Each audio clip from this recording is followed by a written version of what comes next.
Hello everyone, good morning, welcome to my channel. तो friends, आज मैं आप लोगों के साथ जो वीडियो शेयर कर रही हूँ उसमें मैंने अपने बेड बॉक्स की क्लीनिंग से ये मतलब सुबह का ही वक्त है, तो मैं आज अपना ये बेड बॉक्स और ये पूरा बेड सारा साफ़ कर रही थी।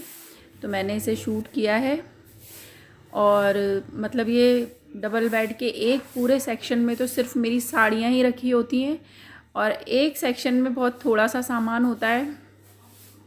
तो आप लोग देख सकते हैं कि इसके अंदर ये बंद रहता है, इस पे गद्दे लगे होते हैं लोग, लेकिन तो भी इतनी छोटी बारीक बारीक धूल चली जाती है और उसे हटाना बड़ा मुश्किल हो जाता है कोनों में से, चारों तरफ से।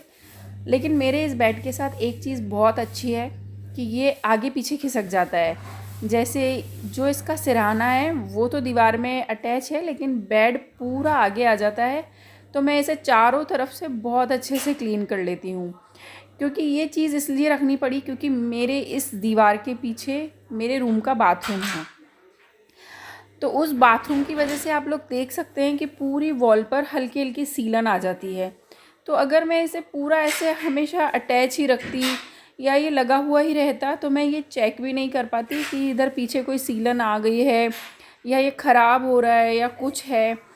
तो वो चीज़ इसमें बहुत अच्छी है कि मैं इसे बस बहुत इजीली हटा सकती हूँ, लगा सकती हूँ और सारा कुछ कर सकती हूँ। तो आप लोग देख सकते हैं कि फिर भी ये पीछे जो आप वॉल देख रहे हैं ना, इसमें ये थोड़ी थोड़ी सीलन है ऊपर वाली साइड, और ये मैंने इसके पीछे से पूरी सारा झाड़ू लगा दिया है, साफ़ कर दिया है।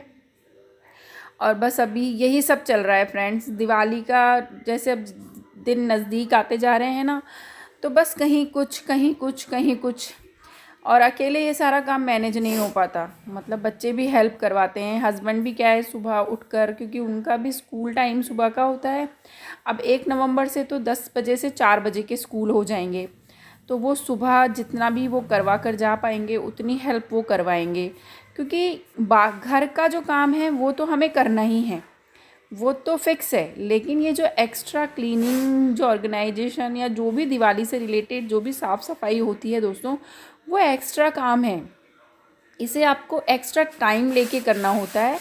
तो आप लोग देखिए कि मैंने ये बेड पूरा क्लीन कर लिया था, पहले सूखा झाड़ू अच्छे से लगा के, फिर मैं ये कपड़ा गीला करके और मैं इसको चारों तरफ से बहुत अच्छे से पोंछ दूँगी। क्योंकि इस कपड़ा वैसे तो इसमें कुछ नहीं है, लेकिन ये जो आप देख रहे हैं ना कॉर्नर्स, तो इनमें बहुत छोटी छोटी एकदम बारीक बारीक बहुत हल्की हल्की सी डस्ट रह ही जाती है। अगर आप गीला कपड़ा नहीं लगाएंगे ना, तो यहाँ पर बहुत बारीक बारीक मिट्टी हो जाती है, और उसे साफ़ करने के लिए कपड़ा लगाना बहुत ज़रूरी होता है। तो बस अब मैं ये सारा साफ़ कर दूँगी, क्योंकि इतना बड़ा घर है मेरा, 2 BHK है, मतलब 1500 स्क्वायर फीट में घर बना हुआ है मेरा। बड़े बड़े रूम्स हैं, कबर्ड्स हैं, कैबिनेट्स हैं, तो सारा कुछ साफ़ करने में बहुत टाइम चला जाता है।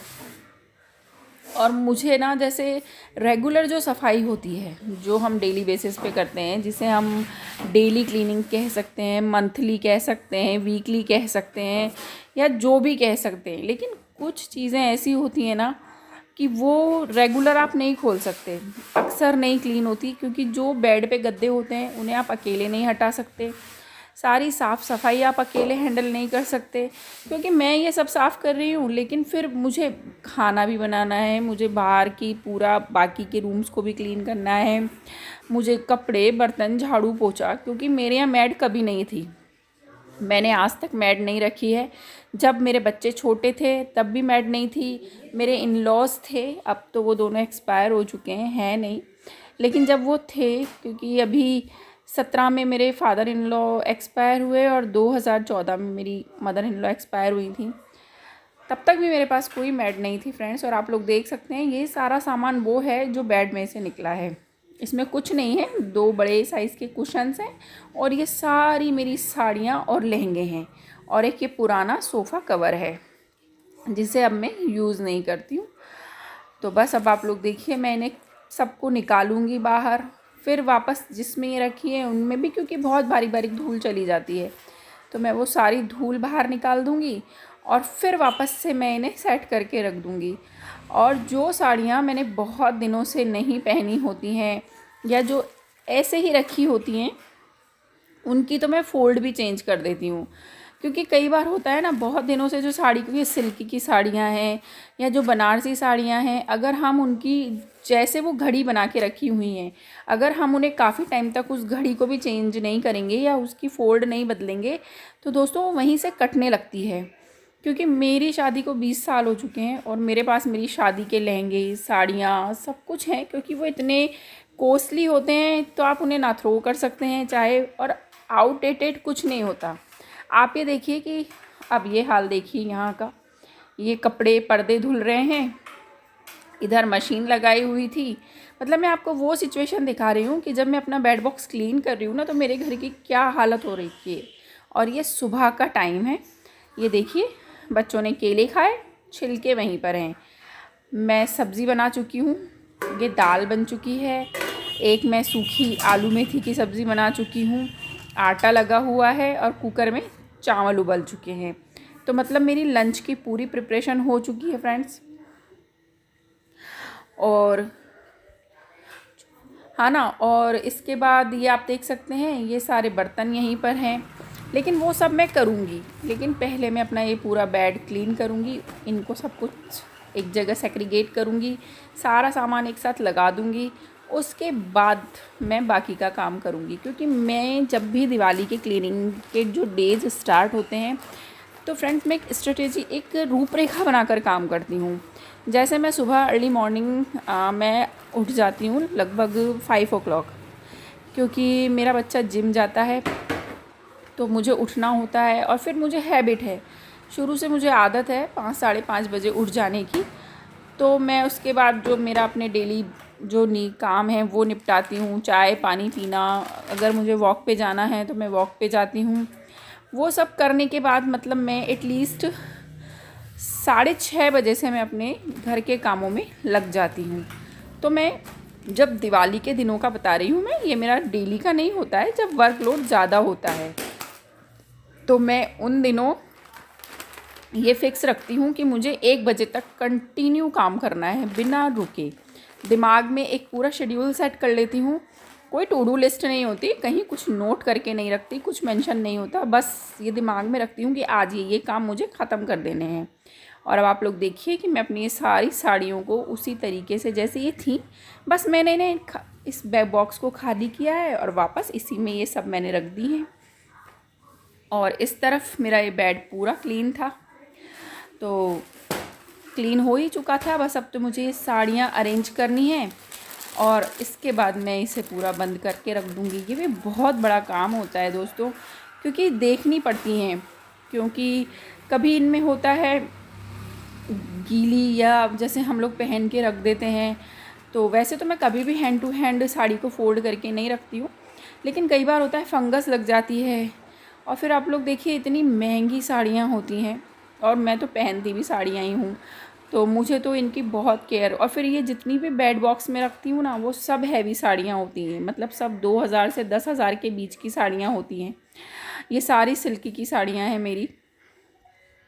और जो मैं अपनी अलमीरा में सेट करके रखती हूँ वो सारी साड़ियाँ मेरी 2000 से लेके और 500 रुपये तक की साड़ियाँ होती हैं, क्योंकि डेली बेसिस पे मैं शिफॉन, जॉर्जेट की, सिंथेटिक जो साड़ियाँ होती है लाइट वेट कपड़े की, वो ही पहनना प्रेफर करती हूँ।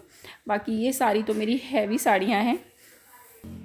और ये मेरा लहंगा है जो मैंने सिर्फ इस बैग में अलग से रखा हुआ है। ये मेरी शादी का लहंगा नहीं है, मेरे पास 5-6 लहंगे हैं अलग अलग, क्योंकि बहुत बड़ी फैमिली है दोस्तों मेरी, और कभी कुछ शादी फंक्शंस ये वो चलते ही रहते हैं। ससुराल वाली फैमिली भी बहुत बड़ी है और मायके वाली फैमिली भी बहुत बड़ी है, तो बस आप लोग कह सकते हैं कि काफ़ी बड़ा भरा पूरा सा परिवार है। तो आए दिन कभी शादी, कभी कुछ, तो फंक्शंस ख़त्म नहीं होते, इसीलिए साड़ियाँ और ये सब ख़रीदने पड़ते हैं। और फिर मिलते भी बहुत हैं, गिफ्ट भी मिलती हैं, जैसे मायके की साइड से भी मिलती हैं, तो बहुत सारी इकट्ठी हो जाती हैं। तो ये लहंगा मैंने अपने भाई की शादी में ख़रीदा था, और बस मैं इसे वापस से अच्छे से सेट करके रख दूँगी, क्योंकि मैं अपनी हर चीज़ को बहुत अच्छे से संभाल के रखती हूँ और केयर करके। क्योंकि मेरी बेटी भी बड़ी है, 16 साल की बेटी है मेरी, तो वो भी लहंगे और साड़ी जो भी पहनती है, मतलब साड़ी या फंक्शंस में जो भी, तो वो सब भी मैं अपने इन्हीं में रखती हूँ। क्योंकि बच्चे अपनी चीज़ों की केयर नहीं कर पाते। तो उसकी भी सारी ड्रेसेस मैं अपने इसी में रख देती हूँ। तो आप लोग देखिए इतना सारा ये खाली हो चुकी है जगह, सारा सामान अपनी जगह धीरे धीरे जाता जा रहा है। ये भी एक मेरा लहंगा है फ्रेंड्स, ये मैंने खुद बनवाया था, कस्टमाइज़ करवाया था। ये ब्रॉकेट का कपड़ा ख़रीदा था और आप मानेंगे नहीं, ये मुझे सिर्फ इसकी मतलब कपड़ा और सिलाई और जो इसका दुपट्टा है वो सब कुछ मुझे 1500 रुपये का मतलब इसमें मुझे लगा था, खर्च आया था इसको बनवाने में। तो ये ग्रीन ब्रॉकेट का है और इस पर मैंने ये बंदेज की मल्टी कलर की चुन्नी ख़रीदी थी। और ये मेरे किसी दूसरे लहंगे का दुपट्टा है। तो ये बस मैं सब इसी में ही इस तरीके से अरेंज करके रख दूँगी। और मैं इनमें नेप्थेलिन की गोलियां अंदर नहीं डालती हूँ, मैं बॉक्स में इधर उधर डाल देती हूँ ताकि वो साइडों में जो कीड़े लगते हैं वो ना लगें। और फ्रेंड्स, मैं आप लोगों को जो मैंने अपना पिछला वीडियो डाला था अपने वूलन्स क्लॉथ की जो केयर का, उसमें भी मैं आप लोगों को ये बताना भूल गई थी कि मैं उनमें भी नेप्थेलिन की गोलियाँ रखती हूँ। और मैं अपने सारे जो मैंने अपने बिस्तर अरेंज किए थे उनमें भी रखती हूँ। तो आप लोग देखिए कि ये मेरे सारे बैग्स अच्छे से यहाँ अरेंज हो गए हैं और ये मैंने सब रख दिया है। तो दोस्तों, अगर आप लोगों को मेरी ये वीडियो अच्छी लगी है और अगर आप लोग इसमें कुछ और कमेंट करना चाहते हैं तो प्लीज़ ज़रूर कीजिए। मेरी वीडियो को लाइक कीजिए, शेयर कीजिए और सब्सक्राइब कीजिए। Thank you for watching.